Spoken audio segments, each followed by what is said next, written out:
बिहार का दानापुर गांव। मुखिया की बेटी कमलेश्वरी की हल्दी की रस्म चल रही थी। कमलेश्वरी अपने माता पिता की इकलौती बेटी थी। बहुत लाड प्यार से पाला था उसे मुखिया ने। बेटी बड़े घर में जाकर राज करे, यही इच्छा मन में दबाकर वो अपनी बेटी के रिश्ते की बात एक बहुत बड़े घराने में चलाता है। कमला की सुंदरता पर मोहित होकर किसी जमाने में जमींदार रहे अखिलेश बाबू अपने बेटे कुलदीप के लिए कमला को पसंद कर लेते हैं। खुलवा, ये ले, ये हल्दी उगटन और पानी बेटिया के ससुराल से आया है। जल्दी से इसे हल्दी में मिला, फिर रस्म शुरू करते हैं। काकी की बात सुनकर कमलेश्वरी की माँ फुलवा जाकर बिटिया के ससुराल से आई शगुन की हल्दी घोल कर ले आती है। चारों ओर चहल पहल थी। ढोलक की थाप पर औरतें मंगल गीत गा रही थी। जैसे ही हल्दी की रस्म शुरू होती है, कमलेश्वरी जोर जोर से चीखने लगती है। ये क्या लगा दिया मेरे पूरे बदन में? ऐसा लगा है जैसे किसी ने खाल खींची हो। बहुत दर्द हो रहा है माँ। कमलेश्वरी के जोर जोर से चिल्लाने पर उसको हल्दी लगा रही औरतें उसे ले जाकर पानी से उसका सारा शरीर धोने लगती है। हाय राम, ये क्या हो गया मेरी बिटिया को? ऐसा लगता है जैसे किसी ने कांच पीस कर हल्दी में मिला दिया हो, लेकिन कौन करेगा ऐसा काम? कमलेश्वरी के बदन पर जहां जहां हल्दी रगड़ी रही थी वहां पर लाल धब्बे हो गए थे। दर्द से दुल्हन बुरी तरह छटपटा रही थी और उसकी माँ और बड़ी माँ उसके धौ पर मलहम लगा रही थी। छोटी, मुझे तो ये कोई सामान्य घटना लगती है। अरे घर में बाहर का है कौन? ऐसे कौन बिटिया की हल्दी में कांच मिला गया? कोई छोटी मोटी बात है क्या? अरे वो तो शुक्र है कि मुंह पर नहीं लगाया था, वरना पूरा चेहरा बिगड़ जाता बेचारी का। मेरा तो दिमाग ही काम नहीं कर रहा है जीजी। कौन हमारी कमला से जलेगा? इसने क्या बिगाड़ा है किसी का? शादी ब्याह का माहौल था। दोनों देवरानी जेठानी वैसे तो इस घटना से अंदर तक डर रही थी, लेकिन फिर भी इस समय कुछ भी सोचने के लिए उनके पास ज्यादा समय नहीं था। 2 दिन में कमला की शादी थी। घर में ढेरों मेहमान जमा थे। उनके खाने पीने की व्यवस्था करने के अलावा दोनों देवरानी जेठानी को तमाम रस्में पूरी करनी थी। इसलिए इस बात को यहीं दबाकर वो शादी की तैयारियों में जुट जाती है। अगले दिन सुबह, माँ, कमला के ससुराल से शादी का जोड़ा और शगुन आया है, जाओ जरा देखो तो।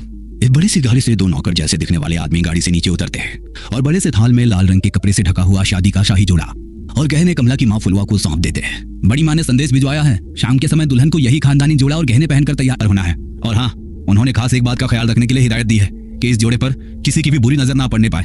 वो काली नजर और अपशगुन जैसी बातों पे बहुत यकीन करती हैं, इसलिए खास तौर पर इस जोड़े को एहतियात से रखने को कहा है। आप फिक्र ना करें, कमला और उसका ये जोड़ा अगले 2 दिनों के लिए हमारी अमानत है, हम पूरा ख्याल रखेंगे। फुलवा वो बड़ा सा थाल लेकर तेज कदमों से अपने कमरे में जाती है और एक बड़े से संदूक को खोलकर पूरा थाल ऐसे ही उसमें रख देती है।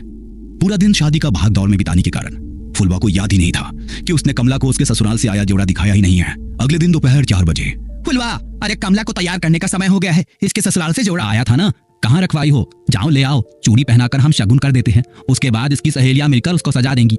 मेरा तो ध्यान से ही उतर गया है जीजी, एक बार खोलकर देखा भी नहीं मैंने कि उन्होंने क्या क्या सामान भिजवाया है। फुलवा तेजी से पल्लू अपनी कमर में खोसते हुए अपने कमरे में जाती है और संदूक खोलकर वो थाल लेकर सीधा कमला के कमरे में पहुंचती है। ये छोटी, ये क्या भिजवाया है इसके ससुराल वालों ने? अरे दिमाग तो ठिकाने पर है। ये लाल रंग के शगुन के जोड़े के साथ काले रंग की चूड़ियां कौन भिजवाता है? अरे ये तो अपशगुन होता है। कहने को तो इतने बड़े लोग हैं, लेकिन क्या यही समझदारी है इन ऊंची हवेली वालों की? अरे नई दुल्हन को काली चूड़ियां कौन पहनाता है भला? हाँ जीजी, ये सब मैं क्या जानूं। अब इसके ससुराल से आया है तो मैंने तो ऐसे का ऐसा ही उठाकर संदूक में बंद कर दिया था जीजी। अब हो सकता है बड़े लोग हैं, उनके कुल में कोई परंपरा हो नई दुल्हन को काली चूड़ी पहनाने की। अरे आधी जिंदगी बीत गई है हमारी, हमने तो कभी नहीं देखा कि किसी दुल्हन के लिए ससुराल से काले रंग का जोड़ा या चूड़ियां आई हो। अरे शादी सिर्फ उनकी बहू की नहीं हो रही, अरे हमारी बिटिया की भी हो रही है। मैं तो कहती हूँ कि काली चूड़ी को हटा दी और लाल चूड़ी पहनाए से सुहाग जोड़े के साथ। अरे नहीं जीजी, वो जो नौकर आए थे ना इस जोड़े के साथ, वो खास तौर पर कह रहे थे कि छोटी बहू जी को यही जोड़ा पहनाकर तैयार करना है।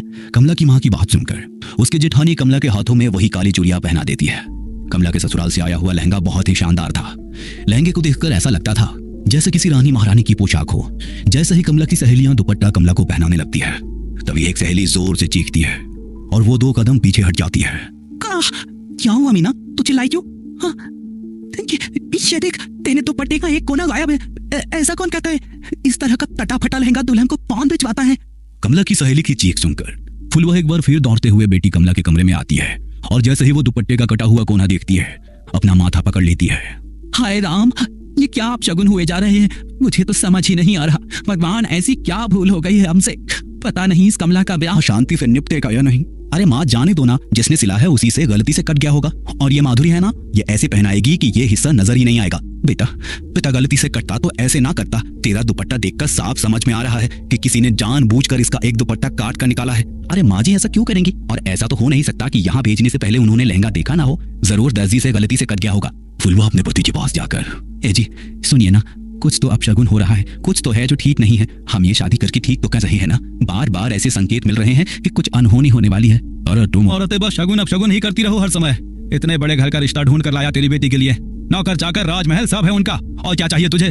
सारा जीवन दिया लेकर ढूंढोगी तब भी ऐसा लड़का नहीं पाओगी अपनी बेटी के लिए। हाँ। पति की गुस्से से भरी आवाज सुनकर फुलवा चुपचाप जाकर मंडप सजाने लगती है। जयमाल के लिए पूरी तैयारियां हो चुकी थी। कुलदीप आकर अपने स्थान पर बैठ गया था। दूसरी ओर से कमला को उसकी सहेलियां पकड़कर मंडप की ओर ले जा रही थी। कुछ पल पहले शर्म से लाल होता उसका चेहरा धीरे धीरे बदलने लगा था। अचानक ही उसके चेहरे के हाव भाव बदलने लगते हैं और वो उसका हाथ पकड़कर लेकर आती है उसकी सहेलियों को पूरा जोर लगाकर दूर धकेल देती है।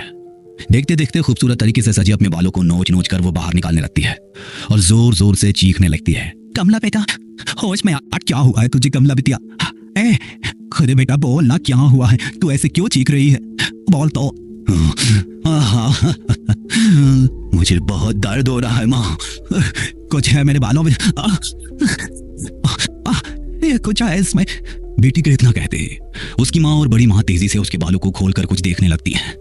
तभी बालों का एक बहुत बड़ा सा गुच्छा जमीन पर गिरता है जिसे देखकर फुलवा की चीख निकल जाती है। बड़ी माँ कमला के बालों को देखती है तो पाती है कि सर के एक हिस्से के बाल पूरी तरह से गायब हो गए हैं और वहां पर एक गोल घेरा जैसा बन गया है। अरे ये कैसे हो सकता है?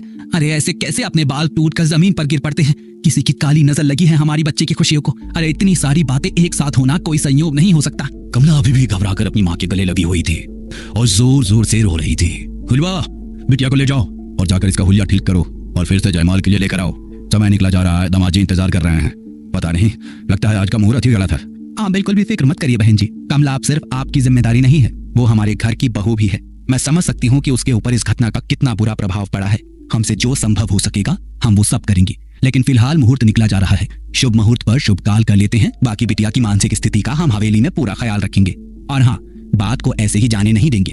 आप बेफिक्र रहिए। अपनी सास शशि की बातें सुनकर कमला थोड़ी शांत हो गई थी। ब्याह का सारा उत्साह छू हो गया था और बुझ मन से ही कमला मुरझाए चेहरे और बिखरे बालों में ही कुलदीप के गले में माला डाल देती है। फेरों के बाद एक मिनट ठहरे बहन जी, क्या काले रंग की चूड़ियां बेटी को पहनाने की आपके यहाँ कोई रस्म है क्या? अरे नहीं, उल्टा हमारे यहाँ तो बहुत अपशगुन मानते हैं, लेकिन आपने भिजवाई तो हमने मजबूरन पहना दी। हमें लगा नहीं पहनाएंगे तो शायद आपको बुरा लगेगा। क्या बात कर रही हैं आप? हम बहू के लिए काली चूड़ियां क्यों भिजवाने लगे भला? जरूर आपको कोई गलतफहमी हुई है।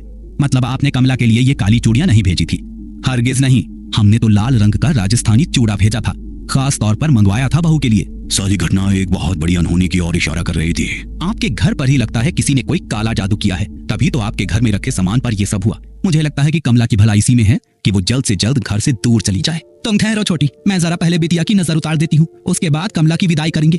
बड़ी माँ दौड़ कर जाती है और कुछ सामान अपनी मुट्ठी में लेकर कमला के पास आ जाती है। मनी मन मंत्र बुदबुदाते हुए वो 5 बार कमला के ऊपर से मुट्ठी में लिया हुआ वो सामान उतारती है और आखिरी बार जैसे ही वो कमला के सिर पर से नजर उतारने के बाद उसके माथे को छूती है, उसे जोरदार धक्का लगता है और वो उछलकर दूर जा गिरती है। ये सब देखकर सभी लोग स्तब्ध थे। जुबान जैसे हलक में अटक गई थी। समझ ही नहीं आता कि आखिर हो क्या रहा है वहाँ।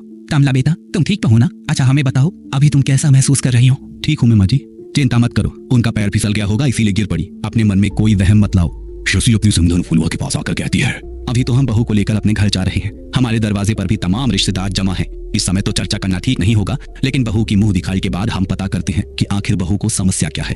तब तक आप भी कोई जानने वाले आदमी को बुलाकर अपने घर का शुद्धिकरण करा लीजिए। जी बहन जी, ठीक कह रही हैं आप। वैसे हमारे बड़े बुजुर्ग कहते हैं कि शादी विवाह में अगर पूजा पाठ में कुछ गलती हो जाए ना तो पितृ नाराज हो जाते हैं, और कई बार पितरों के नाराज होने पर भी कई तरह के अपशगुन हुआ करते हैं। हो सकता है जो कुछ हम सोच रहे हैं वैसा ना हो और ये सब पितरों का ही क्रोध हो। हम पितरों की शांति के लिए भी हवन करेंगे, आप लोग फिक्र मत करिए। दोनों समधन गले मिलकर एक दूसरे से विदा लेती है और बारात कमला को लेकर विदा हो जाती है। ससुराल आने के बाद बहू की गृह प्रवेश से लेकर मुंह दिखाई तक की सारी रस्में बहुत ही शांति से संपन्न हो जाती है, जिससे शशि और कुलदीप के मन को बड़ी तसल्ली मिली थी। उन्हें लग रहा था कि शायद जो भी बला थी वो बहू के मायके में ही पीछे छूट गई और ये सब शांत हो गया हो। लेकिन कहते हैं ना, जब कोई बहुत बड़ा तूफान आने वाला होता है ना, तो पहले एक लंबी